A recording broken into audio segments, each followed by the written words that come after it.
Look, I need you to understand something that most people won't figure out until it's too late. While everyone's been obsessing over gold, there's a metal sitting in the shadows that's about to make the kind of move that creates generational wealth. And the window to position yourself is closing faster than you think. Silver just hit a price point that has institutional investors scrambling. We're talking about a market that's been in a supply deficit for 5 consecutive years. Think about that. 5 years where the world has consumed more silver than it's produced. And yet, somehow, the price hasn't exploded yet. That's not going to last. Here's what's really happening behind the scenes. The global silver market is valued at over $22 billion, and it's projected to grow at 4.5% annually through the next decade. But that's just the surface. When you dig into the actual supply and demand dynamics, you start to see why the smart money is positioning aggressively right now.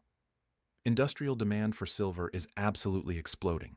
We're not talking about jewelry or investment coins here. We're talking about solar panels, electric vehicles, 5G infrastructure, medical devices. Every single one of these growth industries is consuming silver at unprecedented rates.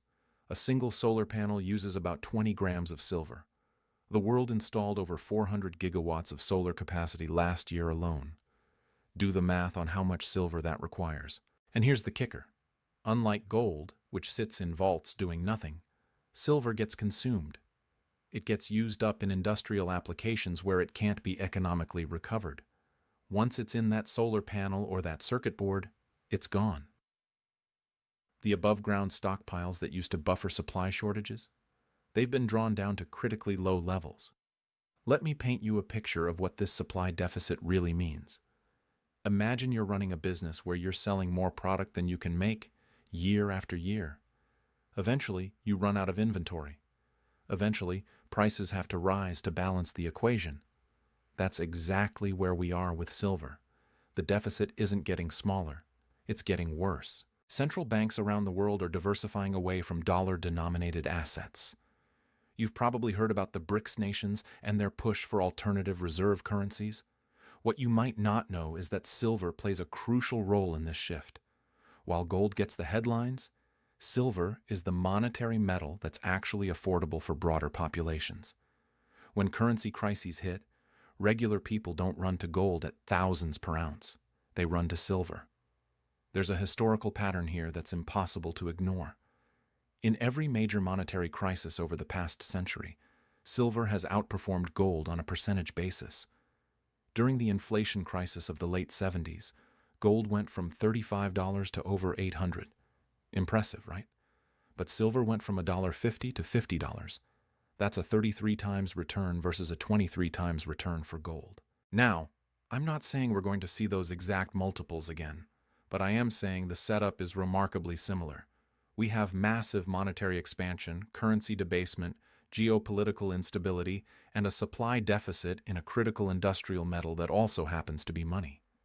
That's a combination that historically produces explosive price moves. The commercial traders, the big institutions that actually use silver in manufacturing, are positioned in a way we haven't seen in years. Their short positions have been dramatically reduced.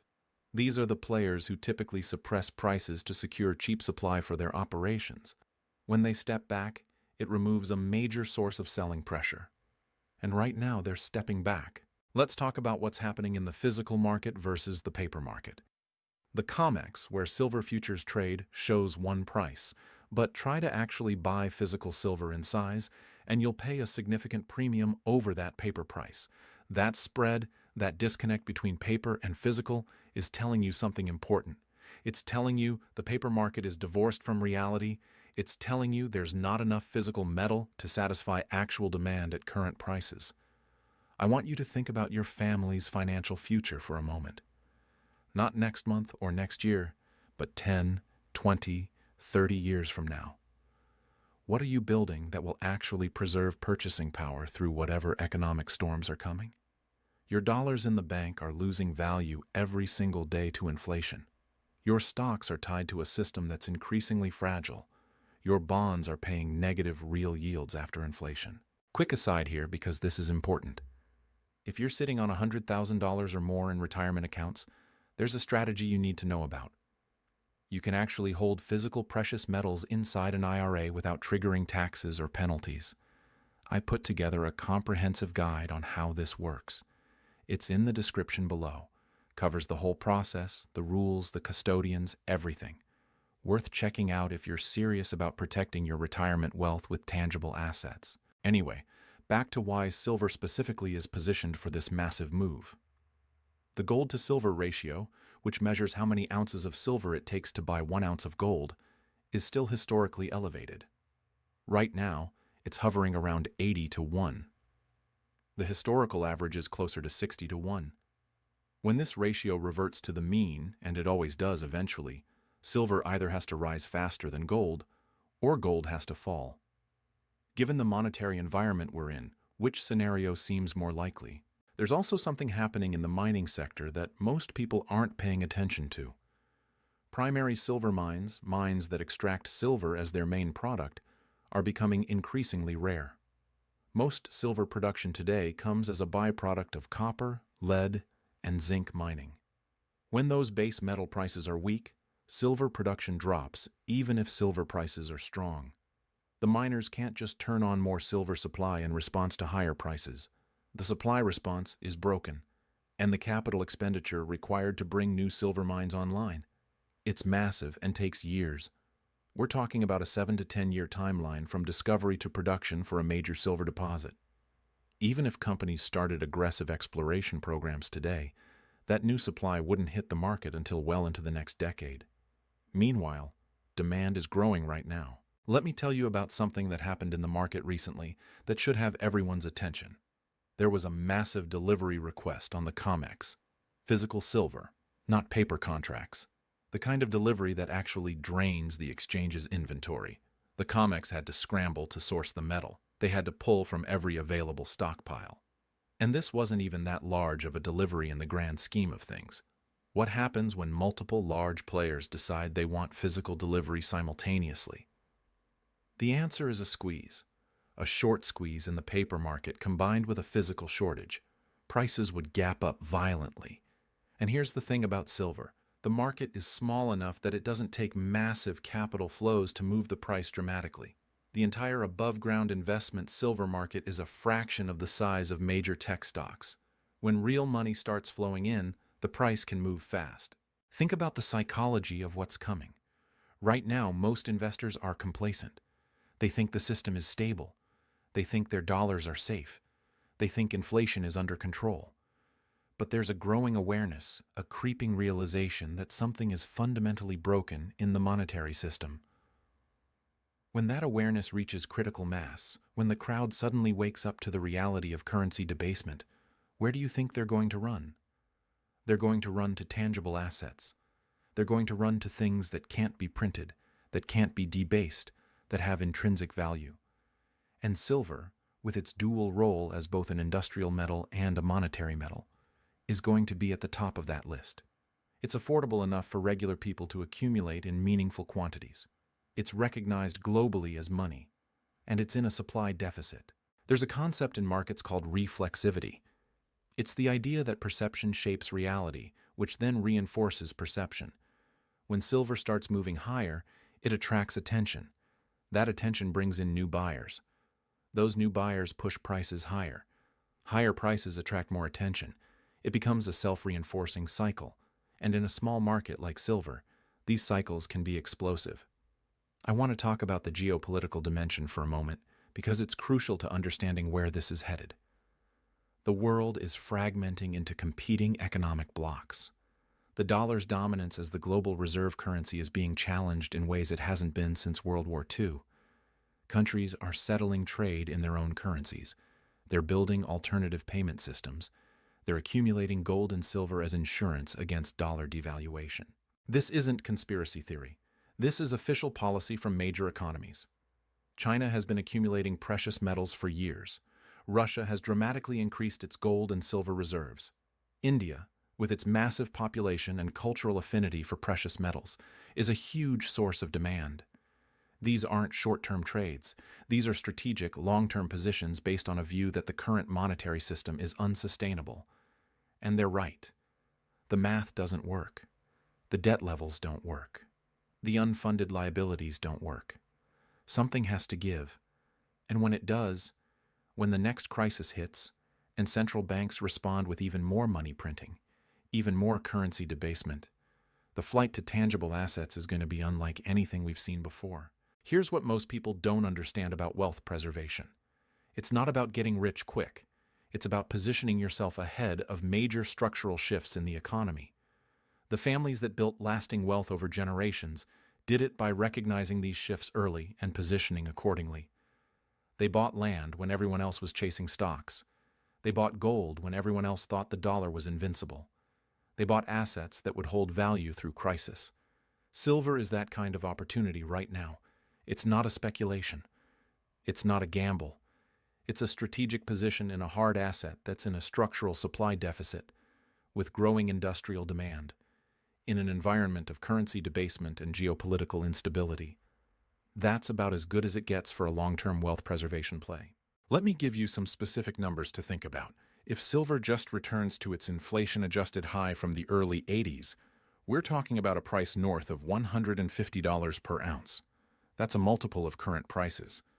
If the gold-to-silver ratio reverts to its historical average of 60-1 and gold stays where it is, silver goes significantly higher. If industrial demand continues growing at current rates while supply stays constrained, prices have to rise to ration the available metal. Any one of those scenarios alone would be bullish.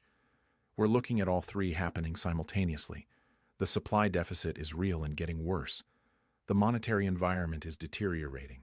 Industrial demand is accelerating. And the market is still relatively undiscovered by mainstream investors. When was the last time you heard your neighbor talking about buying silver? Exactly. There's also a practical aspect to silver that makes it ideal for building family wealth. It's divisible. You can buy it in small increments. You can sell it in small increments. Try doing that with real estate or a business. Silver gives you liquidity and flexibility while still being a tangible asset. You can hold it yourself. You can store it securely. You control it completely. And unlike digital assets or paper promises, silver has 5,000 years of history as money. It's survived every empire, every currency collapse, every financial crisis. It's been money longer than any government has existed.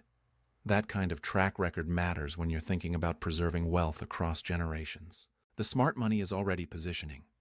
The institutional investors who understand market cycles are accumulating.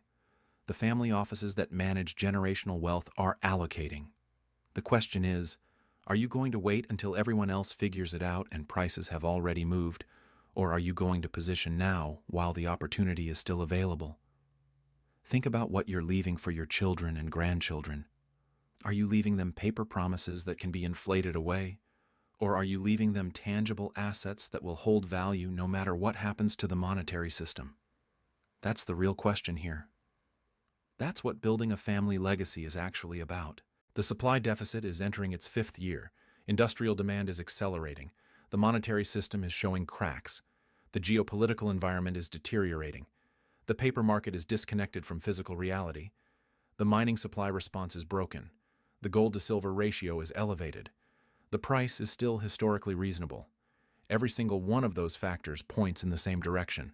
Higher prices, significantly higher prices, and the time to position is before the crowd figures it out. Because once the momentum starts, once the reflexive cycle kicks in, once the shortage becomes obvious to everyone, you won't be able to accumulate at these levels anymore. This is about taking action while you still can. This is about recognizing a structural opportunity and positioning accordingly. This is about building something that will last beyond your lifetime. This is about creating a legacy of real wealth, tangible wealth, wealth that can't be printed or debased or inflated away. The families that thrive through the coming economic transition will be the ones who positioned in hard assets before the crisis became obvious to everyone. They'll be the ones who understood that paper wealth is fragile and tangible assets are permanent. They'll be the ones who acted while others hesitated. Silver is offering you that opportunity right now. A supply deficit that's getting worse, industrial demand that's accelerating, a monetary environment that's deteriorating, a price that's still reasonable, and a market that's small enough that your positioning actually matters. The question isn't whether silver is going higher. The fundamentals make that almost inevitable.